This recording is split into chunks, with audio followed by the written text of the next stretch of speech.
안녕하세요, 유쌤입니다. 자, 오늘은 지난 시간에 이어서 마찰력과 부력 파트 들어가 보도록 하겠습니다. 자, 지난 시간에 우리가 힘이란 무엇인가부터 시작을 해서 중력, 그리고 탄성력에 대한 공부를 했었습니다. 자, 오늘은 이제 마찰력이 나왔고요. 마찰력이란 무엇인가부터 살펴보도록 할게요. 자, 두 물체의 얘는요, 접촉면에서 작용하는 힘입니다. 중력 같은 경우는 사실은 접촉해 있지 않아도 물체가 힘을 받죠. 근데 마찰력은 꼭 접촉이 되어 있어야지만 작용하는 힘이다라는 것을 첫 번째로 알고 계셔야 되고요. 이 물체의 운동을 방해하는 힘을 우리가 마찰력이라고 합니다. 그래서 접촉면에서 물체가 운동을 하려고 할 때 그 운동을 방해하는 힘을 마찰력이라고 한다. 자, 그럼 우리가 힘이 나오면 이제 정의 확인해야 되고 방향과 크기 보셔야 된다라고 했잖아요. 이제 방향 보겠습니다. 자, 근데 방향을 둘로 나눠 놨어요. 물체가 운동을 하고 있을 때와 하려고 했지만 못하고 있을 때로 나눠서 좀 보도록 하겠습니다.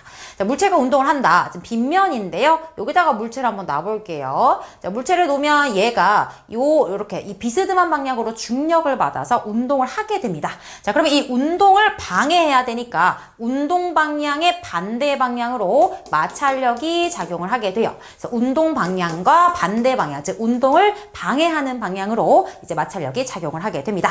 자, 그런데 얘 같은 경우는요, 내가 힘을 줬거든? 힘을 줬는데 움직여요? 안 움직여요? 안 움직여요. 정지해 있어요. 자, 이럴 때에는 내가 가해준 힘이 이 물체를 움직일 만큼 크지 못했던 거야. 왜 그럴까? 반대 방향으로 마찰력이 있었기 때문이에요. F마라고 쓸게요. 그래서 내가 힘을 줬지만 반대 방향으로 이 운동을 방해하는 마찰력이 있었기 때문에 그대로 정지해 있었다라고 보시면 되겠죠.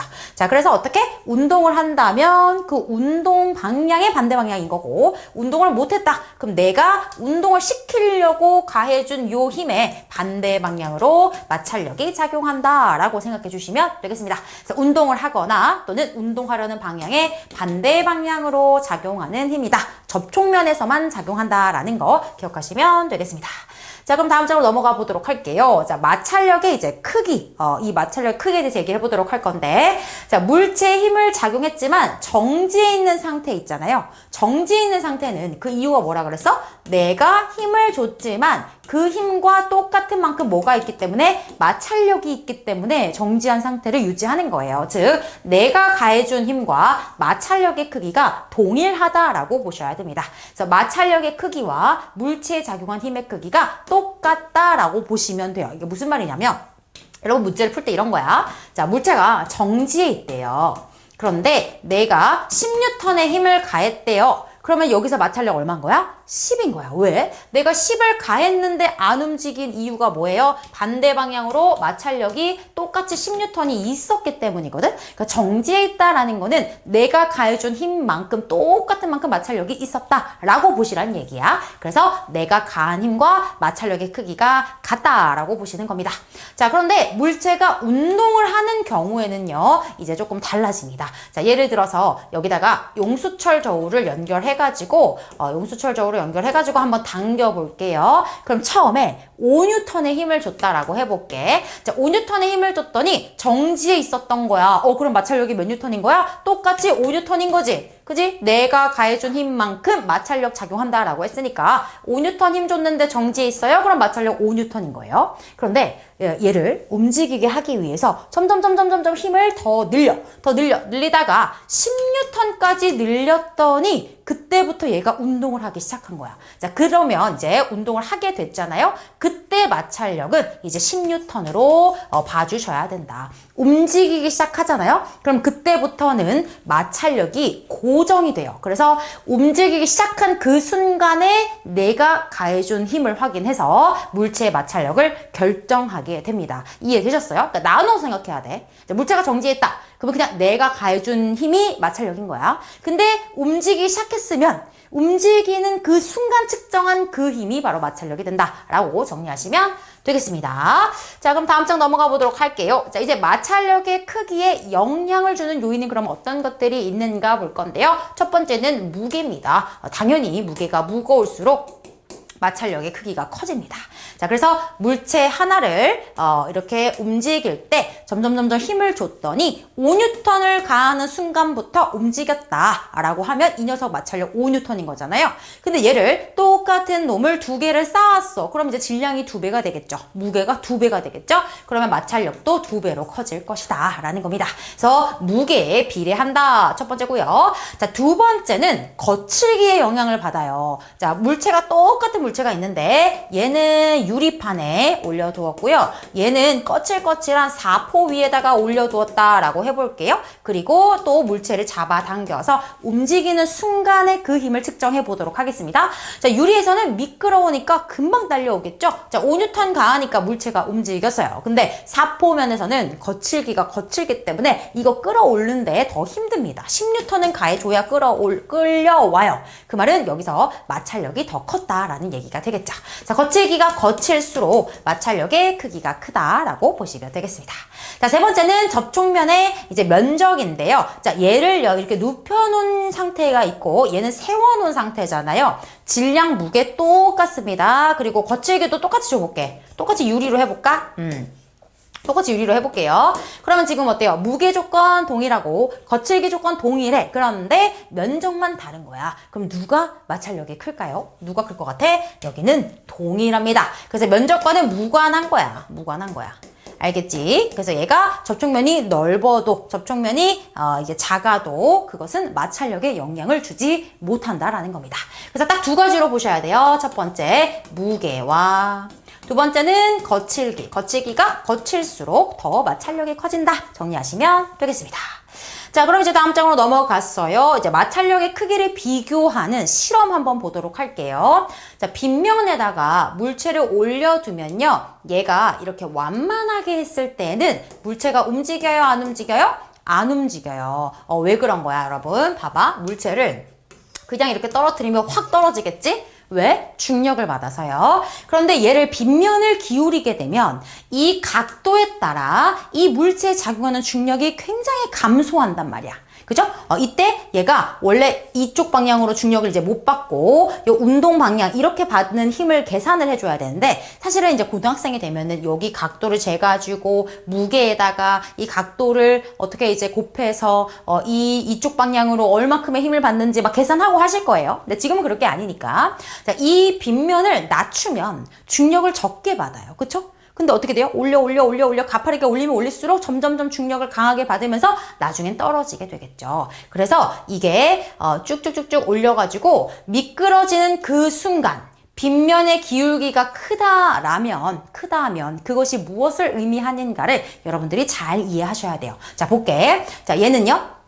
요 정도 각도에서 움직이기 시작을 했어요. 자, 얘는 이 정도 각도로 올려야지 움직였다는 거야. 그치? 그러면 둘 중에 누가 더 많은 힘을 받아야 움직인다는 얘기야? 얘야, 얘. 왜냐면 얘는 완만하잖아. 완만하니까 힘을 적게 받은 거거든? 근데 얘는 가파르잖아. 그럼 힘을 많이 받았다는 뜻이에요. 더 많은 힘을 받아야 움직일 수 있다? 그 말은 마찰력이 크다는 얘기죠. 그죠? 방해하는 힘을 이기려면 더 많은 힘이 필요한 거니까. 자, 그래서 이 빗면의 기울기가 클수록 마찰력이 크다. 그럼 왜 컸을까? 더 무거웠을 수도 있고요. 여기 접촉면이 더 거칠었을 수도 있겠죠. 됐어요? 자, 그래서 기울기가 나가 더 가팔랐기 때문에 마찰력이 나가 더 컸다라는 것을 해석하실 수 있으셔야 됩니다. 자, 그럼 이제 다음 장으로 넘어가 보도록 할게요. 마찰력은 커야 좋을까요? 작아야 좋을까요? 때에 따라 다릅니다. 자, 커야 좋을 때가 있고 또 작아야 좋을 때가 있어요. 자, 커야 좋을 때는 어때? 마찰력이 크면 운동을 할 수가 없잖아. 즉 미끄러지면 안 될 때 커야 됩니다. 자, 등산화, 미끄럼 방지 패드, 눈 오는 날 이 체인 거는 거, 체조 선수 이 횟가루 묻히는 거, 현악기 활에 송진을 바르는 거 이런 것들 다 뭐예요? 거칠기를 조절하는 거죠. 거칠기를 조절해서 마찰력을 크게 해서 미끄러지지 않을 수 있도록 해주는 장치가 되겠습니다. 근데 반대로 이렇게 수영장에서 미끄럼틀 타야 되는데 안 미끄러지면 또 안 되잖아요. 이럴 때는 마찰력이 또 작아줘야 됩니다. 그래서 뭐 물 뿌린 미끄럼틀, 창문틀에 바퀴 잘 열려야겠죠. 기계나 자전거 체인에 기름 발라서 미끄러지게 만드는 거 이런 것들은 마찰력을 작게 해주는 부분이 되겠다. 한번 읽어보시면 되겠습니다. 자, 그럼 이제 두 번째로 넘어가서요. 이제 부력으로 가보도록 할게요. 자, 부력은요. 기체나 액체가 물체를 위로 들어 올리는 힘을 의미합니다. 그래서 물체를 위쪽으로 밀어 올리는 힘을 부력이라고 하고요. 방향. 자, 힘은 방향과 크기가 중요하다 그랬어. 방향은 항상 중력 방향의 반대 방향이 되겠죠. 중력 방향과 반대 방향인 위쪽 방향이 되겠다. 왜요? 중력은 어떤 방향이라 해서 연직 아래 방향. 그리고 얘는 들어 올리는 힘이기 때문에 항상 중력과 반대 방향이다 라고 정리를 하셔야 됩니다. 그래서 중력은 항상 어디라고요? 연직 아래 방향. 부력은 중력과 반대 방향. 이렇게 보시면 되겠습니다. 자, 그럼 이제 부력의 크기 볼게요. 자, 부력의 크기에 영향을 주는 요인은 기체나 액체에 잠긴 부피가 결정을 합니다. 질량, 무게와 관계가 없어요. 자, 그래서 보시면, 자, 똑같은 물체를 이렇게 물에 두 개를 세팅을 했다? 자, 그러면 얘는 어때? 얘는 반만 잠겼고, 얘는 다 잠겼지? 그러면 얘가 부력이 큰 거야. 그래서 물체의 잠긴 물체의 부피가 클수록 부력이 크다. 질량과는 무관하다는 거예요. 됐어? 그래서 보시면 질량이 똑같은 두 물체다라고 했을 때 잠긴 부분이 나가 더 크기 때문에 부력은 나가 크다라고 보시면 되고요. 자, 두 번째는 이제 두 개의 공을 넣어놨는데 얘는 쇠구슬이고 얘는 나무공이에요. 그런데 질량은 쇠공이 더 무겁겠죠. 그런데 부피가 똑같아. 그래서 잠긴 부피가 똑같아. 그러면 부력은 어떻다고? 똑같다고. 그래서 질량은 관계없고요. 잠긴 부피가 바로 부력을 결정한다라는 거 알고 계시면 되겠습니다. 자, 그럼 이제 우리가 부력을 측정을 해보도록 할 겁니다. 자, 어떻게 측정할 거냐면 용수철 저울을 이용할 건데요. 자, 물체 용수철 저울을 이제 매달아서 무게를 측정했더니 10N이다 라고 나왔어요. 10N. 그 말은 무슨 말이야? 지구가 중력 10N으로 당기고 있다는 뜻이에요. 근데 얘를 이제 물에다가 이렇게 집어 넣었다? 그랬더니 용수철 저울에서 6N으로 측정이 되는 거야. 왜일까? 분명히 지금 보시면 중력은 변해 안 변해? 중력이 10N인 거거든? 그럼 여기도 어때? 중력이 똑같이 10N으로 작용이 되고 있는 거예요. 똑같이. 근데 왜 얘는 용수철 저울에 매달았을 때 6N이 된 거예요? 4N을 누군가 위로 올려주고 있기 때문인 거죠. 누구예요? 바로 수조에 담긴 물입니다. 즉, 물이 위로 물체를 들어 올리는 부력의 크기가 4N이었다는 거야. 그러니까 원래 무게에서 지금 물에 넣었더니 가벼워진 효과가 났는데 그 가벼워진 효과의 크기, 그게 다 누구 때문이다? 부력 때문이다. 그럼 부력의 크기를 재려면 어떻게 해야 되겠어요? 밖에서의 원래 무게에서 물속 무게를 빼주면 얼마나 가벼워진 효과가 나타나는지가 나오잖아요. 그게 바로 부력의 크기가 되는 거죠. 그래서 물에 잠기기 전후 무게의 차이, 그게 바로 부력의 효과, 부력의 크기라는 겁니다. 그래서 공기 중에서의 무게에서 물속 무게를 빼주면 어떻게 된다? 부력의 크기를 잴 수가 있다.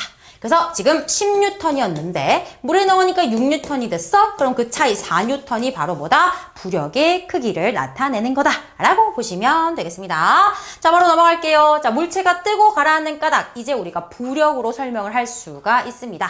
자, 얘 같은 경우는 그냥 떠 있어. 얘 지금 보시면 이 물체에 작용하는 힘이 어떤 힘이 있을까요? 중력이 있을 거고요. 그다음 물속에 있으니까 물이 위로 올리는 부력이 있겠죠. 자, 그랬을 때 이 위로 밀어 올리는 부력이 크잖아? 그러면 이렇게 떠 있는 거야. 이해되시죠? 자, 얘는요, 가만히 정지해 있는 상태예요. 정지해 있다는 거는, 사실은 정지해 있다는 거는 힘이 어때요? 힘이 양쪽으로 받는 힘의 크기가 똑같다는 얘기거든요. 지금 얘 중력 있죠? 위로 떠받치는 부력 있죠? 지금 얘네들이 크기가 어떤 거야? 똑같은 거야. 똑같으니까 가만히 떠있는 이런 상태, 가만히 잠겨있는 상태를 보실 수가 있습니다. 자, 얘는요, 물체가 쭉 가라앉았어요. 그 말은 무슨 말이야? 아래로 내려오는 중력과 위로 떠받치는 부력 중에서 이번에는 중력이 컸다는 거죠. 이해되지? 자, 그래서 부력이 크면 어떻게 한다? 뜬다. 같으면 어떻다? 그냥 가만히 정지해 있는 거예요. 가만히 이 물속에. 근데 중력이 크다? 그럼 이제 가라앉는다가 되겠죠.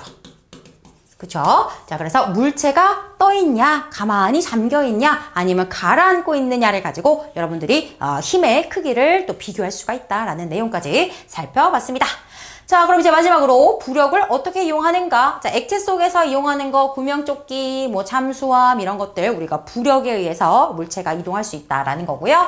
기체에서는 이제 열기구, 헬륨 풍선, 풍등 이런 것들 기체가 물체를 들어 올리는 힘이 있기 때문에 이렇게도 사용할 수가 있다라는 것까지 확인하시면 되겠습니다. 자, 그래서 우리가 지난 영상에 이어서 오늘에 이르기까지 이 영상에 이르기까지 힘의 종류에 대해서 살펴봤어요. 과학에서 말하는 힘이란 무엇인가, 힘의 크기를 측정하는 법, 힘의 단위 이런 것들도 살펴봤고요. 각각의 이제 4가지 힘에 대한 특징들까지 살펴봤습니다. 자, 오늘 강의는 여기까지고요. 이제 또 문제 풀러 가보도록 하겠습니다. 고생하셨습니다.